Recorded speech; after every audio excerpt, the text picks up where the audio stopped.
नमस्कार। आज की कहानी है बड़े भाई का त्याग। मेरा नाम अक्षत है। मैं पेशे से एक वकील हूँ। एक दिन मैं अपने ऑफिस में हमेशा की तरह बैठा था। एक पार्टी आई, हाथ में पेपर बैग, झुर्रीदार चेहरा, बढ़ी हुई दाढ़ी, गंदे कपड़े, और बोले हम पूरी ज़मीन पर स्टे लगाना चाहते हैं। अन्य कौन से कागजात की आवश्यकता है और इसका कितना खर्चा होगा। मैंने उन्हें बैठने को कहा। वह कुर्सी पर बैठ गए और उनके सारे दस्तावेज चेक किए। उनसे जानकारी लेने के बाद आधा घंटा लग गया और मैंने उन्हें बताया, आइए आपके मामले पर विचार करते हैं। आप ऐसा करें और 4 दिन बाद वापस आएं। 4 दिन बाद पार्टी फिर उसी अवतार में आई। भाई के प्रति गुस्सा अभी भी कम नहीं हुआ था। मैंने उन्हें बैठने को कहा और वह बैठ गए। फिर मैंने बात शुरू की। मैंने आपके दस्तावेज़ देखे। आप दोनों भाई और एक बहन हैं। आपकी माता पिता आपके बचपन में ही चले गए थे। आपकी शिक्षा 9वीं पास, छोटा भाई एमए बीएड। आपने अपने भाई की शिक्षा के लिए स्कूल छोड़ दिया, खेती में लंगोटी पर मेहनत की, नितिन जीजा जी के कुएं पर पत्थर फोड़े, गणेश बाबू के गन्ने के खेत में मेहनत की। लेकिन भाई की शिक्षा के लिए पैसों की कमी नहीं आने दी। एक बार बहन खेत में गाय भैंस को चरा रही थी। आपका भाई स्कूल से आ गया था। कैसे वह भैंस के पीछे गया और उसे भैंस के सींग लग गए। संपूर्ण शरीर खून से लथपथ हो गया था। आप उसे कंधे पर उठाकर नज़दीकी गांव में ले गए। वास्तव में उस समय आपकी उम्र भी कुछ ज़्यादा नहीं थी। आपके भाई ने बीए में एडमिशन लिया। आपने फिर से ज़ोरदार श्रम करना शुरू कर दिया। लेकिन अचानक उसे किडनी की समस्या होने लगी। बहुत सारे अस्पतालों में इलाज किया, बाहर का भी किया, लेकिन कुछ असर नहीं हुआ। अंत में डॉक्टर ने किडनी निकालने को कहा।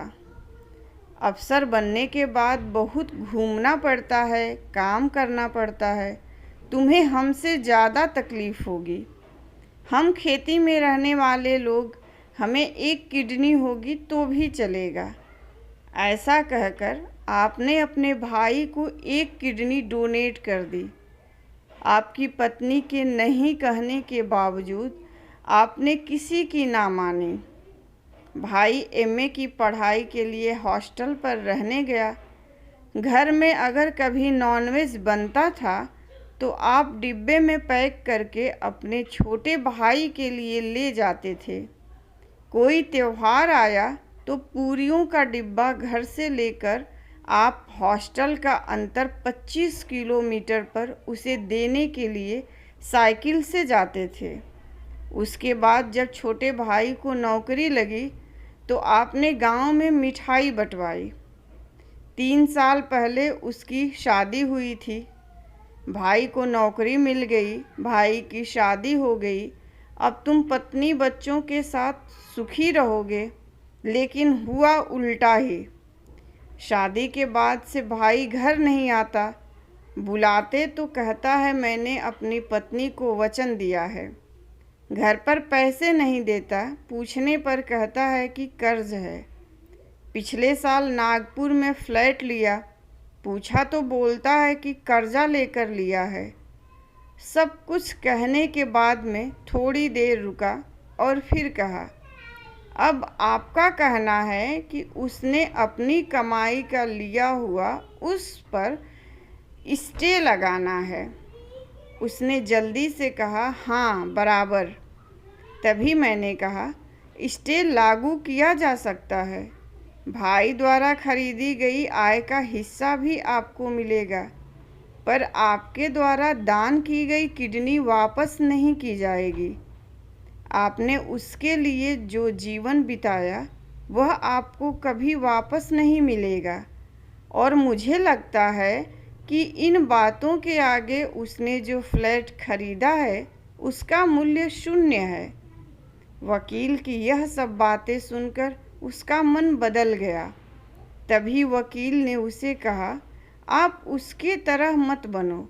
वह भिखारी निकला और आप दिलदार थे, और दिलदार ही रहिए। देखना आपको किसी भी चीज़ की कोई कमी नहीं होगी। उल्टा मैं कहूँगा कि पितृ आय में जो आपको हिस्सा मिला उतना ही रखो, उसका हिस्सा वैसे ही पड़े रहने दो।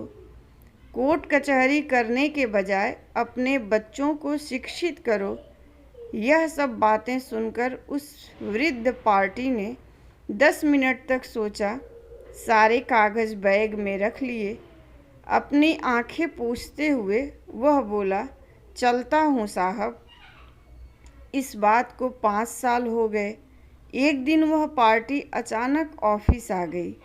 साथ में एक गोरा चिट्टा लड़का, हाथ में बैग था। मैंने कहा उन्हें बैठने को।